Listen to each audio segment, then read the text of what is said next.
हाँ जी, तो हम लोग एरर के बारे में पढ़ रहे थे। तो अपने लोगों ने ये बात करी थी कि कहीं पर कोई मेज़रमेंट किया जा रहा है तो उसमें एरर जो है उसको लेके क्या बात जो है वो कैसे हम लोग एरर लिखेंगे, एवरेज वैल्यू कैसे लिखेंगे, एरर कैसे कैलकुलेट करेंगे, ये सब बातें बता दी गई थी। सही है।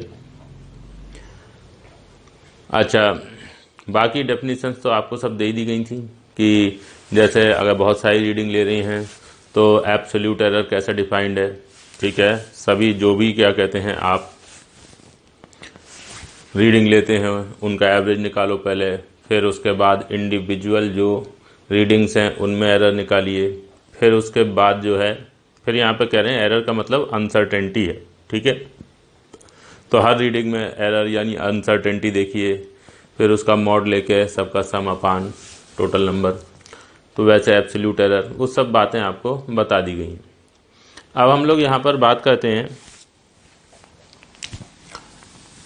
प्रोपेगेशन ऑफ एरर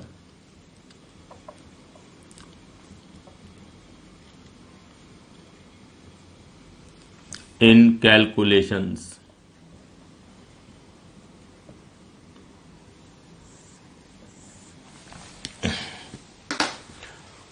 अब हमें ये बताया कि यार हम फिजिकल क्वांटिटीज़ का मेज़रमेंट करते हैं, फिर उसके बाद जो भी चीज़ें हमने मेज़र करी हैं उनका इस्तेमाल करके कुछ और चीज़ें भी कैलकुलेट करी जा सकती हैं। क्या मतलब, जैसे मैं तुमसे ये कहूँ कि यार ये एक रेक्टेंगल है, इसका एरिया कितना है, तो आप इसकी एरिया की बात करोगे तो आप कहोगे यार इसकी ये साइड एल पता कर लो, ये साइड बी पता कर लो और एरिया लिख लो। कैसे, एल इंटू बी। हाँ बिल्कुल सही बात है, सबको मालूम है। तो अब देखिए इसमें है क्या कि L and B to be measured. ध्यान दीजिए, यहाँ आप यहाँ पर एल और बी को क्या करेंगे, मीजर। कैसे मीजर करेंगे, स्केल से। एक स्केल ले आओ, स्केल यहाँ रख देना, एल नाप मीजर हो जाएगा, बी जो है वो मीजर हो जाएगा। और फिर यहाँ रखोगे तो फिर ए का अब मीजरमेंट नहीं हुआ है। ध्यान दीजिए, आप एल और बी की वैल्यू जब यहाँ रख के ए पता करेंगे तो फिर वो ए की मीजर्ड वैल्यू नहीं होगी, वो ए की कैलकुलेटेड वैल्यू होगी। ठीक है, तो ए विल बी कैलकुलेटेड। ध्यान दीजिए, मीजर किसे करेंगे आप, एल और बी को, और कैलकुलेट किसको करेंगे, ए को। तो ये फ़र्क हो गया। ध्यान दीजिए, मीज़रमेंट और कैलकुलेशन, इसमें फ़र्क है। कुछ क्वांटिटीज़ को आप मीज़र करते हैं, फिर उनका इस्तेमाल करके मल्टीप्लाई, डिवाइड, ऐड, सब्ट्रैक्ट करके आप क्या करते हैं, दूसरी चीज़ों का कैलकुलेशन करते हैं। हमारे पास ऐसे तमाम बहुत सारी चीज़ें हो सकती हैं। जैसे हमें कोई स्फीयर दे दिया, स्फीयर, इसका डायमीटर देखा आपने, वो है डी। अब इसका वॉल्यूम क्या होगा उसकी बात हो रही है, तो वॉल्यूम कैसे लिखोगे, वैसे वॉल्यूम होता है 4/3 पाई आर क्यूब। आर को d/2 रख दो। ठीक है, तो यह आ जाएगा 1/6 पाई डी क्यूब। सही है।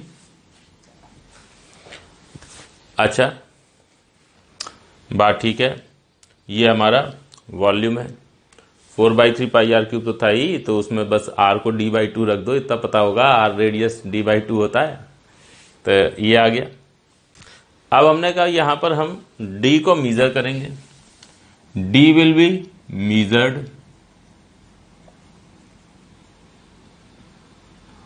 और v विल बी कैलकुलेटेड। ध्यान दीजिए, आप d की वैल्यू को यहाँ पर मीजर करेंगे, कोई इंस्ट्रूमेंट लेंगे, उसमें स्फीयर को फंसाएंगे, फिर देखेंगे इसका डायमीटर कितना है, वो तो मीजर कर लेंगे, और d की वैल्यू यहाँ रख के v को कैलकुलेट करेंगे। चाहिए। अब हम कहते हैं कि भाई एरर का क्या होगा।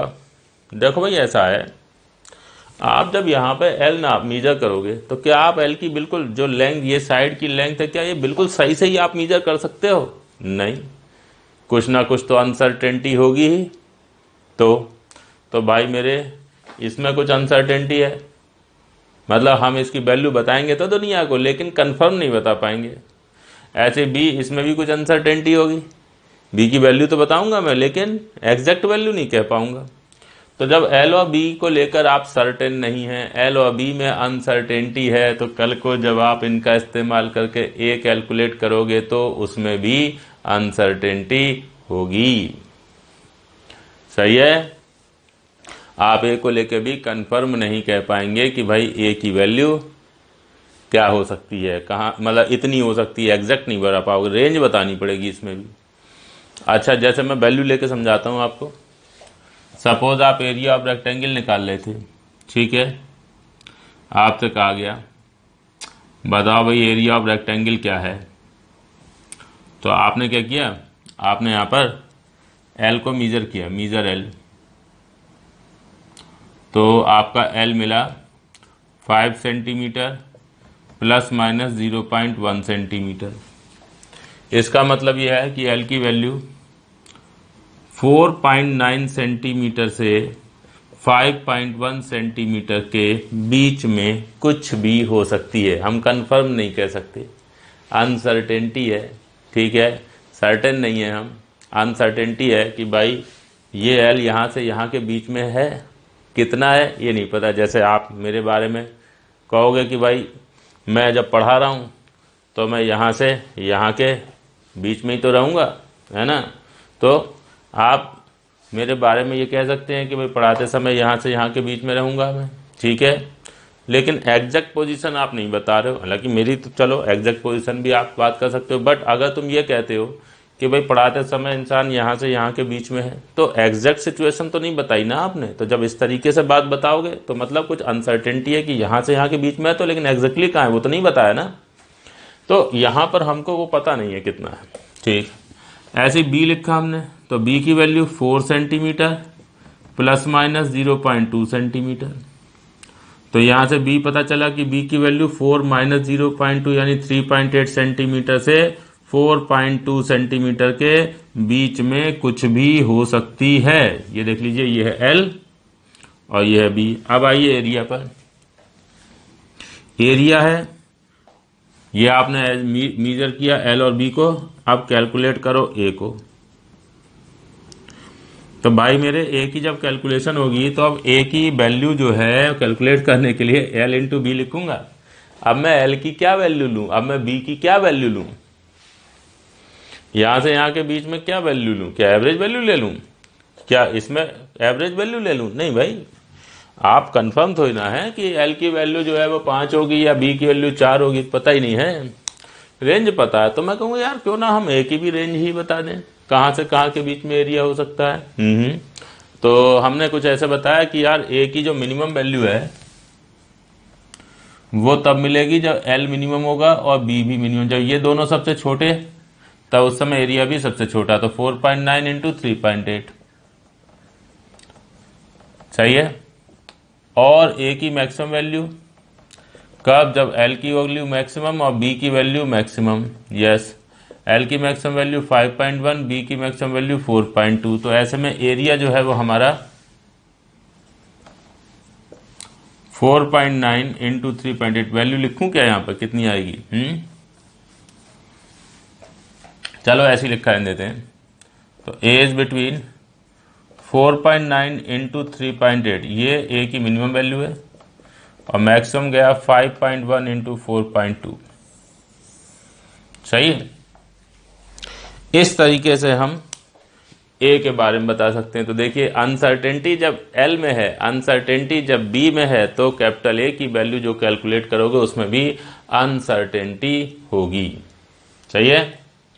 हम जैसे एल और बी के लिए एवरेज वैल्यू और एरर लिख रहे हैं, तो वैसे ही आप ए के लिए भी बात कर सकते हो।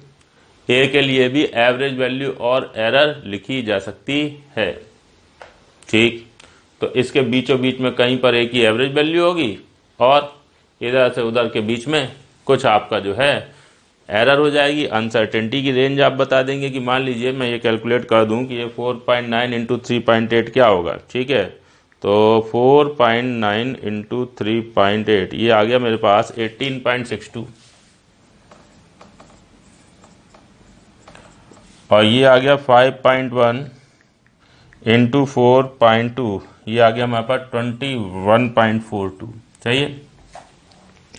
तो अब इन दोनों से जो है हमें ये समझ में आ रहा है कि ए बीच में कहीं पर 20 के आस पड़ोस एवरेज कहा जा सकता है और उसके बाद उसमें कुछ मिनिमम मैक्सिमम बताया जा सकता है। तो आप अगर इन दोनों का मिड पॉइंट ले लेंगे तो आपको मिलेगा 18.62 प्लस 21.42 डिवाइड बाई 2 कर देंगे तो 20.02 आ जाएगा। तो ये ए की जो वैल्यू है वो एवरेज वैल्यू आ गई 20.02 और जो अनसर्टेनिटी है तो भाई 18.62 से यहाँ पे आए तो ये आ जाएगा 1.4 ये आ गया, ये डेल्टा ए आ गया। तो आप ए को ऐसे लिख सकते हैं 20.02 प्लस माइनस 1.4। ये देखिए मिनिमम वैल्यू ए की क्या हो गई 20.02 माइनस 1.4 तो वो हो जाएगी 18.62 और मैक्सिमम वैल्यू क्या हो गई 20.02 प्लस 1.4 यानी 21.42। ये देख लीजिए। तो ये ए की एवरेज वैल्यू आ गई और ये ए में अनसर्टेनिटी मतलब एरर। यहाँ पे मैं फिर बोलूँगा एरर का मतलब गलती नहीं है, एरर का मतलब अनसर्टेनिटी है कि जिसमें आप कंफर्म नहीं हो पा रहे हैं कि यार ये एक्चुअल में वैल्यू कितनी है। जैसे यहाँ पर आप ये तो कह पा रहे हैं कि ये 18.62 से 21.42 के बीच में होगा, बट कितना होगा ये नहीं पता। तो आप क्या कर रहे हो, यहाँ से यहाँ के बीच में कोई चीज़ हो सकती है, तो आप क्या करोगे, एक तो बीचों बीच वाला पॉइंट बता दोगे कि यार ये तो एवरेज वैल्यू है, और उसके इधर और उधर कितने तक जा सकते हैं वो आपने अलग बता दिया। तो एवरेज वैल्यू हो गई 20.02 और उससे 1.4 इधर कम से 1.4 ज़्यादा के बीच में ये कुछ भी हो सकता है। तो ये जो है एरिया को लेके हमने जो एवरेज वैल्यू और एरर बताई, ये कैसे बताई, ये कैलकुलेशन करके बताइए। फिर से बोल रहे हैं, एल और बी का क्या किया गया है, मेजरमेंट, और ए की क्या करी गई है, कैलकुलेशन करी गई है। चाहिए तो ये छोटी सी बात हमने समझी। ये अभी हमने कोई ऐसा डेफिनेशन टाइप कुछ नहीं पढ़ा है, ये तो बस जस्ट वैल्यू लेके मैंने हम क्या डिस्कस करना चाहते हैं उसको थोड़ा समझाने की कोशिश करिए। तो आप इसको एक बार नोट कर लीजिए, देख लीजिए, लिख लीजिए।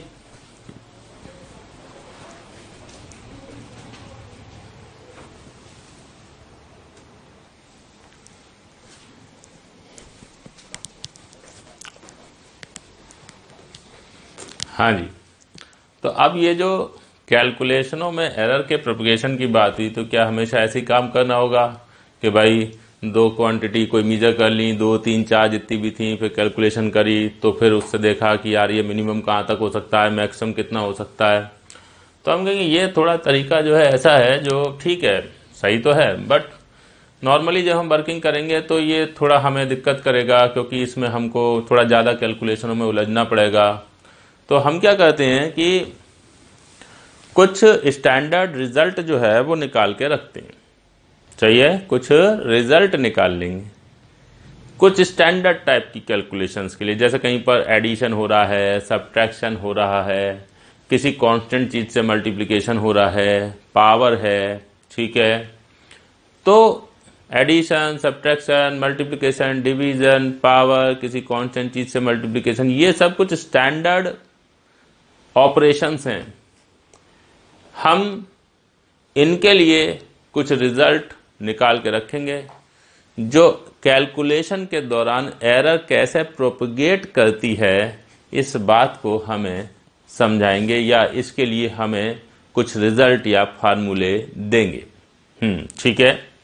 तो मैंने कहा चलो हम सिंपल ये केसेस हैं कैलकुलेशनों के, बेसिक केसेस, इनको लेके एरर के क्या रिजल्ट हैं वो यहाँ पर डिस्कस करेंगे। एक छोटी सी चीज़ यहाँ पर मैं अभी बताना चाहूँगा कि जैसे आमतौर पर अनसर्टेनिटी या एरर जो होती है वो बहुत छोटी होती है। अब जैसे मैं तुमसे कहूँगा यार ये पेन की लंबाई, तो पेन की लंबाई है 10 सेंटीमीटर। अब इसमें अनसर्टेनिटी कितनी होगी, 0.1 सेंटीमीटर। सही है। तो वो बहुत छोटा अनसर्टेनिटी हुआ। ऐसा तो है नहीं कि 10 सेंटीमीटर का पेन नापने में 1 सेंटीमीटर की अनसर्टेनिटी हो जाएगी, ऐसा तो नहीं होगा ना। सही है। तो अनसर्टेनिटी जो है वो बहुत छोटी होती है, एरर जो है वो बहुत छोटी होती है। ये बात हम ध्यान रखते हैं। ये इसलिए बोला जा रहा है क्योंकि अभी जो रिजल्ट निकाले जाएंगे, जो भी फार्मूले बताए जाएंगे, तो उसमें इसका इस्तेमाल किया जाता है कि जो एरर है, अनसर्टेनिटी है, वो काफ़ी स्मॉल होगी, और इस बात का इस्तेमाल करते हुए जो भी रिजल्ट हैं उनको सिंपल बना लिया जाता है। ठीक है, कुछ अप्रोक्सीमेशन ले लिए जाते हैं। जैसे समझो कि मान लो कहीं पे लिखा है 100 प्लस 0.0001, तो तुम उसको लगभग 100 लिख लोगे ना। इस टाइप का अप्रोक्सीमेशंस ले लेते हैं। कब? जब हम ये एज्यूम करते हुए काम करते हैं कि जो एरर है, अनसर्टेनिटी है, वो काफ़ी स्मॉल है। तो सिंपल रिजल्ट्स को सिंपल बनाने के लिए आपको कुछ अप्रोक्सीमेशन लेने पड़ेंगे। तो ये छोटी सी बात मैं यहाँ लिख देता हूँ, ठीक है, कि जो अनसर्टेनिटी है या एरर है इज वेरी स्मॉल, और हम ऐसा के बात याद रखते हैं कि किसी भी क्वांटिटी का मेजरमेंट जब करते हैं तो उसमें जो एरर होती है, एब्सोल्यूट एरर होती है, वो एवरेज वैल्यू के कंपैरिजन में आमतौर पर बहुत छोटी होती है। तो this fact will be used to simplify results. ठीक है, तो सम approximations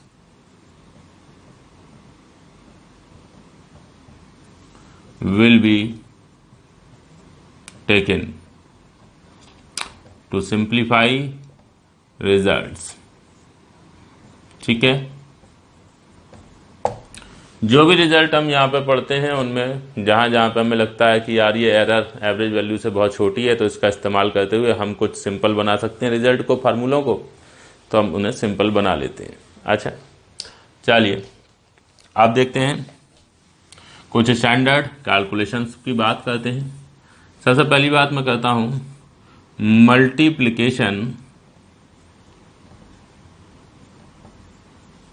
बाय ए कांस्टेंट।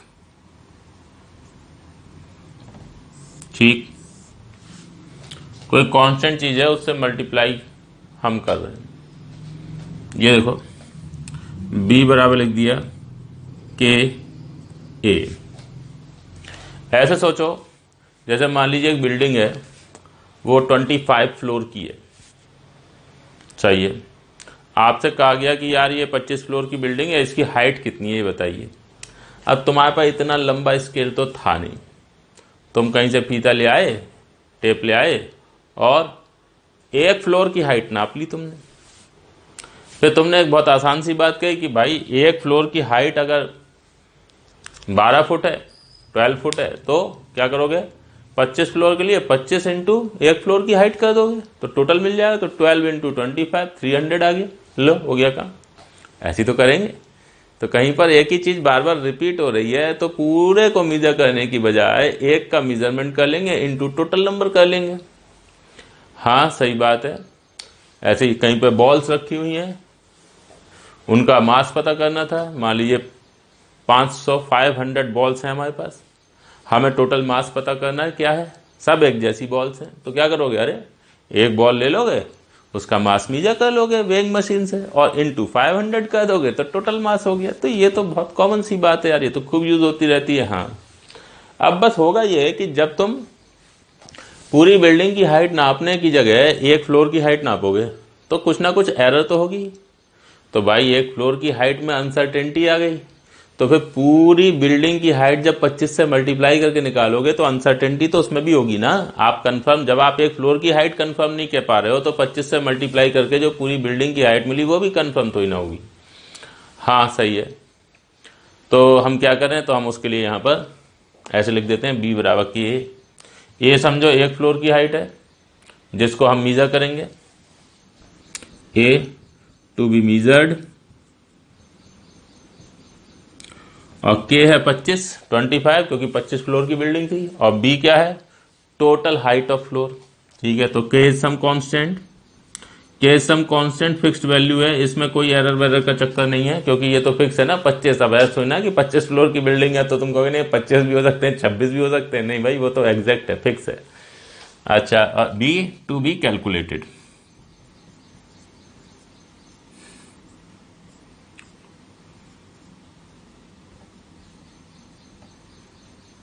सही, बी टू बी कैलकुलेटेड। अब हमने ए को मेजर किया, वही एक फ्लोर की हाइट ली, टेप लगाया, नापा तो 12 फुट मिली। फिर 12 फुट में भी हम कंफर्म नहीं हो पाए थे कितना थी, तो हमने कुछ एरर बता दी कि भाई ऐसा है 12 फुट में 0.1 फुट का एरर हो सकता है, तो 12 प्लस माइनस 0.1 ऐसे लिख दिया। या एक फ्लोर की हाइट 3 मीटर कह दी, 4 मीटर कह दी, तो 4 मीटर प्लस माइनस 0.02 मीटर, इस टाइप से। तो जो अनसर्टेनिटी है वो आपने लिख दी। तो ए की वैल्यू ऐसे लिखी गई, small A plus minus delta ए, ये एवरेज वैल्यू है और ये एब्सोल्यूट एरर है। अब एब्सोल्यूट एरर निकालने के तो कई तरीके आप जानते ही हैं, या तो बहुत सारी रीडिंगें लेके काम करो, या फिर एक ही रीडिंग ले लो और जो तुम्हारा स्केल है उसका लीस्ट काउंट देख लेना, उससे पता कर लेना, ठीक है। या किसी और ने से कह दिया तुमने कि भाई जरा तुम बता दो, उसने मीजर करके तुमको वैल्यू दी, उसने बताया 4.03 मीटर, तो तुम उससे समझ गए कि इसका जो है वो लीस्ट काउंट क्या था, उससे आपने जो है वो एब्सोल्यूट एरर लिख ली।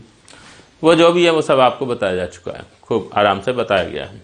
चलिए अब आ गए हम बी पर। सही है, तो हमने कहा ऐसा है भाई, बी की जो मिनिमम वैल्यू है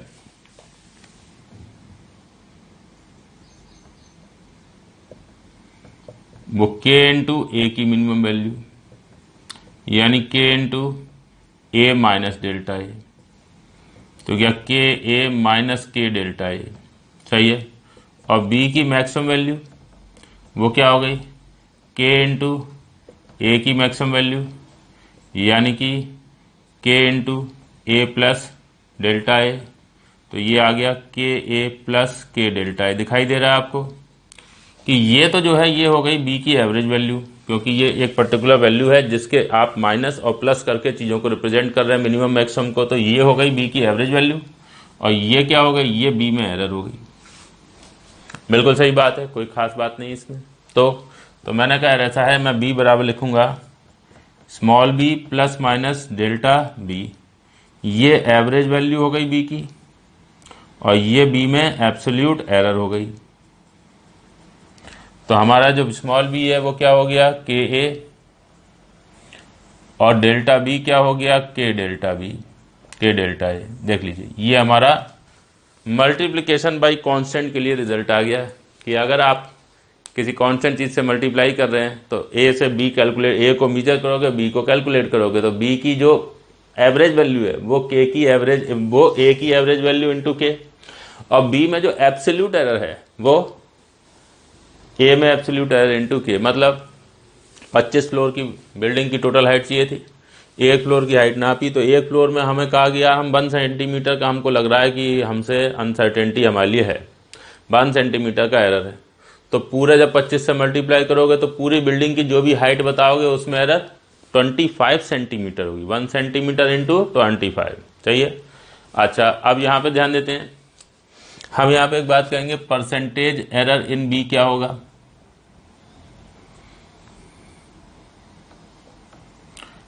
absolute error upon average value into 100, absolute error के delta a upon average value के ए इंटू 100, तो ये हो गया delta a upon a into 100। This is what, this is percentage error in a. तो ये एक बहुत इंपॉर्टेंट बात है कि अगर आप किसी कांस्टेंट चीज से मल्टीप्लाई करते हैं तो परसेंटेज एरर में कोई चेंज देखने को नहीं मिलेगा। जो परसेंटेज एरर इन बी है वो उतना ही होगा जितना ए में परसेंटेज एरर है, समझे। तो हमने ये छोटी सी बात जो है वो यहाँ पे देखी कि कैसे हम एक जो है कांस्टेंट से अगर मल्टीप्लाई करेंगे तो एरर का प्रोपगेशन होगा, सही है। देख लीजिए, ए को क्या किया, मीजर, और बी को क्या हुआ, क्या किया, कैलकुलेट। तो उस कैलकुलेशन के दौरान एरर प्रोपगेट करके ए से बी पर पहुंच गई। ध्यान दीजिए हमने क्या लिखा था, propagation of error in calculations. Propagation का मतलब आगे बढ़ना, तो मीजरमेंट ए में किया था, उससे हुई एरर, और वो एरर फिर इस कैलकुलेशन के द्वारा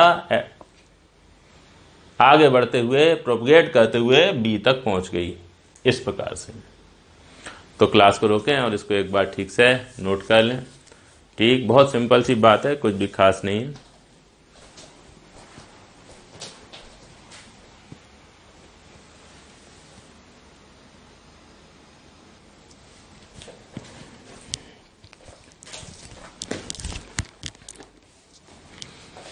हाँ जी,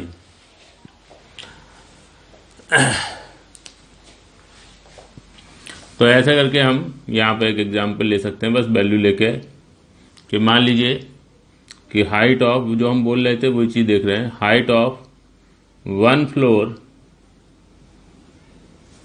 of a building is measured as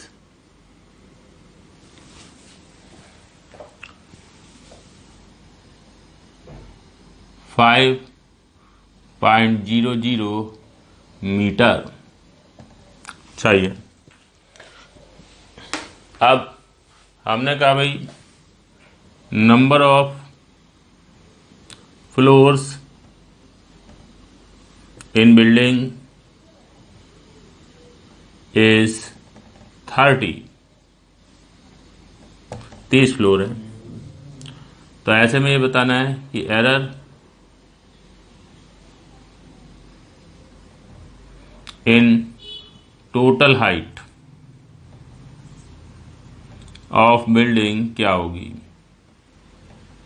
देखो, पहली बात तो एरर का मुद्दा इसलिए आ गया क्योंकि ये मेजरमेंट किया है, आपको गिवन नहीं है, ये नहीं कहा है कि किसी ने बता दिया आपको कि भाई ये आपकी जो बिल्डिंग है इसके एक फ्लोर की हाइट 5.00 मीटर है, नहीं, ये मेजरमेंट किया गया है भाई।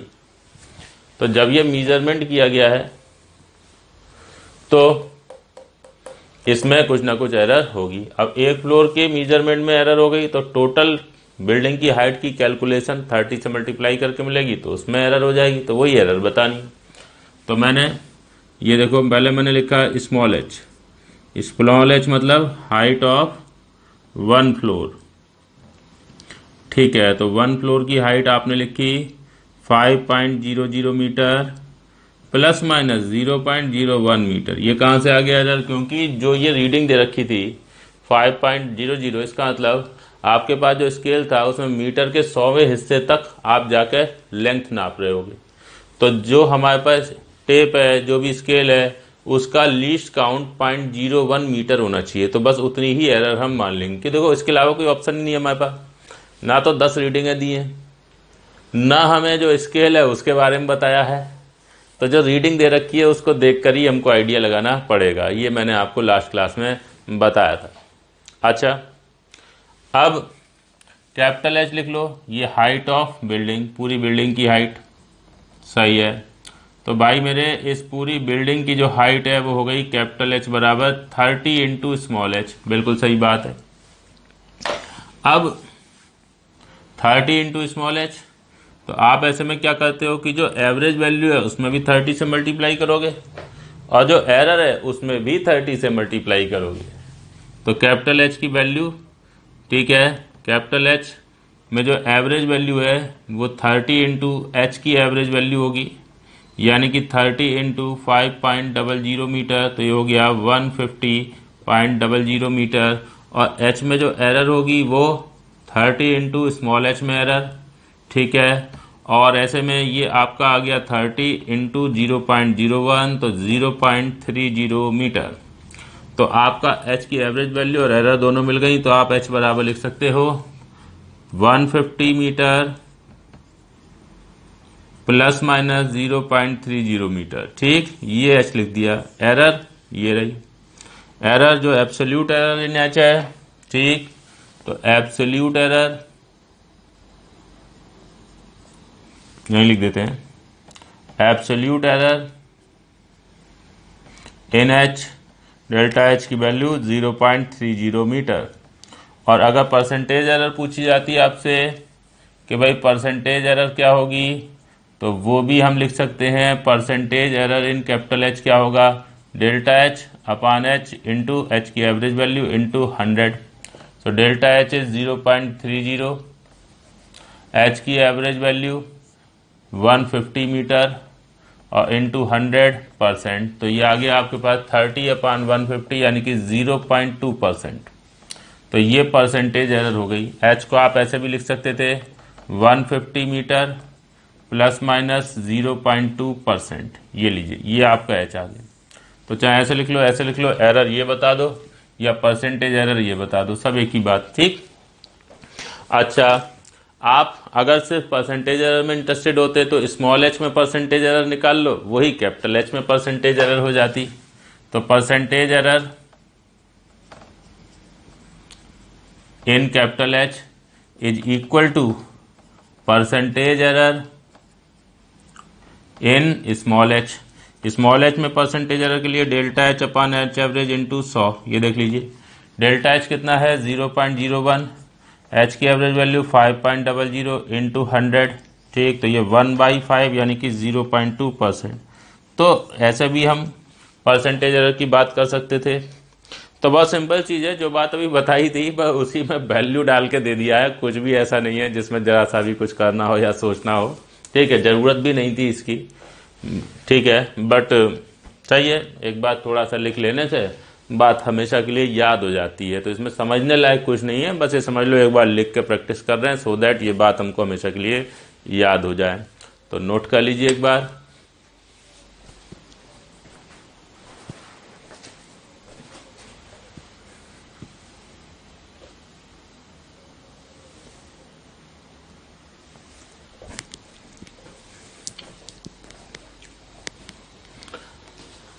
हाँ जी, तो फिर हम लोग ये प्रोपगेशन ऑफ एरर की बात कर रहे हैं। तो एक केस हो गया मल्टीप्लिकेशन बाय कांस्टेंट, दूसरा केस अब लेते हैं एडिशन।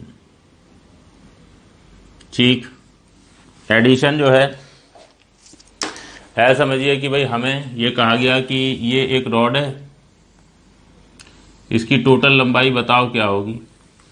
तो हम एक स्केल लेके आए। अब ये स्केल जो है उसकी खास बात क्या थी कि स्केल की लंबाई इस रॉड से छोटी थी। ठीक है, रॉड की लंबाई स्केल से नापनी है तो स्केल की लंबाई रॉड के बराबर से बड़ी नहीं, छोटी थी। तो अब क्या ये स्केल एक बार में पूरी रॉड की लंबाई नाप सकता है? नहीं। तो क्या करना पड़ेगा, दो पार्ट में नापोगे भाई, मीजा करोगे। ये रॉड का एक निशान लगा लिया, यहां से यहां तक की लंबाई नाप ली, वो है मान लो L1। फिर यहां से यहां तक की लंबाई नाप ली, वो है L2। और ये टोटल लंबाई क्या हो गई L। ठीक, तो L बराबर क्या हो जाएगा L1 प्लस L2। तो ऐसे में हम कहेंगे कि L1 एंड L2 इनको क्या करना है, मीजर, और उनको ऐड करके L को क्या करना है, कैलकुलेट। समझे नहीं समझे? स्केल जो है वो रॉड से क्या था, छोटा। स्केल जो है वो रॉड से छोटा था, तो स्केल एक बार में पूरी रॉड की लंबाई नाप ही नहीं सकता, मेजर ही नहीं कर सकता। तो क्या किया, दो पार्ट में कर लिया। तो दोनों में जो मेजरमेंट आएंगे, जो रीडिंग आएंगी, उन्हें ऐड कर लेना, टोटल मिल जाएगा। बात तो सही है, चाहिए। तो क्या करें, तो भाई मेरे L1 L2 को मेजर करिए और ये L को कैलकुलेट करिए। ठीक, इनको ऐड करके। अच्छा, तो जब इनको मीजर करोगे, इसे कैलकुलेट करोगे तो कुछ एरर का मामला भी आएगा, क्योंकि भाई इसके मेजरमेंट में एरर हो जाएगी, इसके मेजरमेंट में एरर हो जाएगी, तो टोटल में भी कुछ ना कुछ एरर होगी। तो क्या करें, तो हमने इन जनरल ऐसे लिखा पहले, C बराबर A प्लस बी। ठीक है, A और B को क्या करना है, मीजर। A कामा B को करना मीजर और C को करना कैलकुलेट। ओके, आप ध्यान दीजिए, ए और बी का जो मेजरमेंट हुआ उसमें कैपिटल ए मिला small A plus minus delta ए, ये इसकी एवरेज वैल्यू है, ये एरर है। बी बराबर small B plus minus delta B, ये क्या कर लिया हमने, मेजर कर लिया। अब सी जो है small C plus minus delta C, इसके बारे में हमें बताना है। सी की एवरेज वैल्यू क्या होगी और सी में एरर क्या होगी। सही।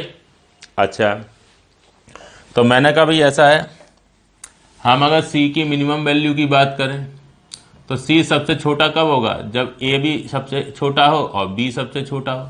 हाँ बिल्कुल सही बात। ए की सबसे छोटी value small A minus delta A, B की सबसे छोटी value small B minus delta B.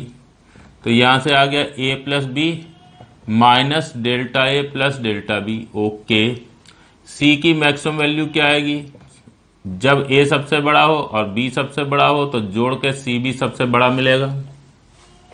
ए की maximum value A plus delta A, small A plus delta A, B की maximum value small B plus delta B. तो इसको मिला के ऐसे लिख लिया A plus B plus delta A plus delta B. देख लीजिए, आप अगर इनको कंपेयर करेंगे तो A plus B average value हो गई और उससे इतना कम और इतने ही ज़्यादा तक कैपिटल सी जा सकता है। तो हम बताएंगे कि सी की जो एवरेज वैल्यू है स्मॉल सी वो तो हो गई ए प्लस बी, और जो एरर है वो क्या हो गई? एरर हो गई delta A plus delta B. समझे? तो ये सिंपल सी बात हमें ध्यान रखनी है कि जो एवरेज वैल्यू है वो तो उसी एक्सप्रेशन के हिसाब से मिल जाएगी, और जो एरर है वो आपको क्या, एब्सोल्यूट एरर जो होगी वो ए और बी में एब्सोल्यूट एरर के सम के बराबर होगी। अच्छा, कुछ भी खास नहीं है ऐसा, आप ध्यान देते हैं, कुछ वैल्यू लेके बात कर लेते। तो हमने एक एग्जाम्पल लिखा कि भाई ये हमारे पास L1 है 5 सेंटीमीटर प्लस माइनस 1%, L2 है 6 सेंटीमीटर प्लस माइनस 2%। अब L की वैल्यू L1 प्लस L2 करना चाहते हैं तो परसेंटेज एरर इन L क्या मिलेगी? ठीक है, ध्यान दीजिए, ये आपको इन L1 L2 में परसेंटेज एरर दे रखी है और जोड़ के L में परसेंटेज एरर बतानी है। अब ध्यान दो, तुम्हारे पास एडिशन में जो रिजल्ट है वो परसेंटेज एरर को लेके नहीं है कोई रिजल्ट, तुम्हारे को एब्सोल्यूट एरर को लेकर रिजल्ट है। ये परसेंटेज एरर नहीं ऐड कर देंगे कि इसमें परसेंटेज एरर 1 है इसमें 2 है तो जोड़ के 3% हो गया। ना ना ना ना, पहले आपको क्या करना है, इसमें एब्सोल्यूट एरर पता करनी है, इसमें एब्सोल्यूट एरर पता करनी है, परसेंटेज से एब्सोल्यूट निकालो, फिर वो एब्सोल्यूट एरर जब जुड़ेंगी तब इसमें एब्सोल्यूट एरर मिलेगी, फिर उसके बाद परसेंटेज एरर। तो इसमें जो है 3 स्टेप में काम होगा। पहले इनको एब्सोल्यूट एरर में कन्वर्ट करिए, इनकी एरर जोड़कर इसमें एब्सोल्यूट एरर निकालिए, फिर उस एब्सोल्यूट एरर से परसेंटेज एरर निकालिएगा। तो क्लास को रोकें और ये जवाब जरा निकालने की कोशिश करें।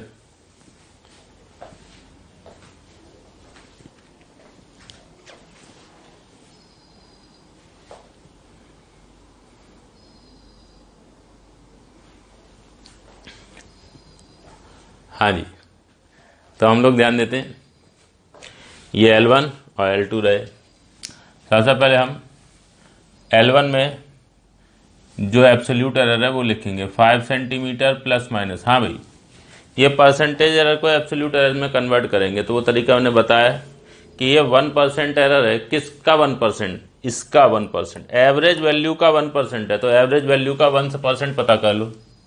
5 सेंटीमीटर इंटू 1/100, तो ये आ गया L1 5 centimetre plus minus 0.05 centimetre. चलिए, ऐसे L2 6 सेंटीमीटर प्लस माइनस 2%, तो 6 सेंटीमीटर प्लस माइनस 2%, 2% किसका? इसका। तो जो एब्सोल्यूट एरर होगी वो इसका 2% होगी, तो ये 6 सेंटीमीटर प्लस इंटू 2/100, 6 सेंटीमीटर का 2% ऐसी तो निकालोगे तो ये आ गया 6 सेंटीमीटर प्लस माइनस 0.12 सेंटीमीटर। ये देखिए, ये है L1 और ये आ गया L2। अब हमने कहा L की वैल्यू लिखो, L बराबर L1 प्लस L2 है, तो जो एब्सोल्यूट वैल्यू सॉरी जो एवरेज वैल्यू है वो जोड़ दो, 5 प्लस 6, देखो C बराबर A प्लस B, 5 और 6 मिला के क्या हो जाएगा 11 सेंटीमीटर, और ये एरर भी ऐड हो जाएंगी तो 0.05 और 0.12 जोड़ के क्या हो जाएगा 0.17 सेंटीमीटर। ये L की वैल्यू आ गई। अब तुम्हें चाहिए परसेंटेज एरर इन L, तो परसेंटेज एरर के लिए क्या करोगे, ये देखोगे कि जो हमारा 0.17 सेंटीमीटर है ये इसका कितना परसेंट है। 0.17 11 का कितने परसेंट है, कैसे निकालोगे, 0.17 अपान 11 इंटू 100, ये देखिए तो 17/11, तो L की वैल्यू 11 सेंटीमीटर प्लस माइनस 17/11 यानी कि 1.5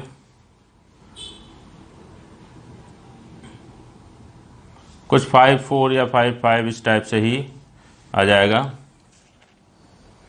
चलो 1.54% लिख दिया, तो ये आपका आंसर आ गया 1.54%। यही आंसर है। देख लीजिए, ये कहा गया ना आपसे कि भाई परसेंटेज एरर इन एल बताओ, तो बहुत सिंपल है, कुछ भी खास नहीं है। पहले जो मैंने आपको चीज़ बताई है कि भाई परसेंटेज से एब्सोल्यूट कैसे निकालते हैं एरर, एब्सोल्यूट से परसेंटेज कैसे निकालते हैं, उन चीज़ों का इस्तेमाल किया गया है। ये ऑलरेडी बताया जा चुका है। परसेंटेज से एब्सोल्यूट एरर निकालना, परसेंटेज से एब्सोल्यूट निकालना, फिर एब्सोल्यूट से परसेंटेज निकालना। तो इसको एक बार ध्यान से देख लीजिए और बात सही समझ के नोट कर लीजिए।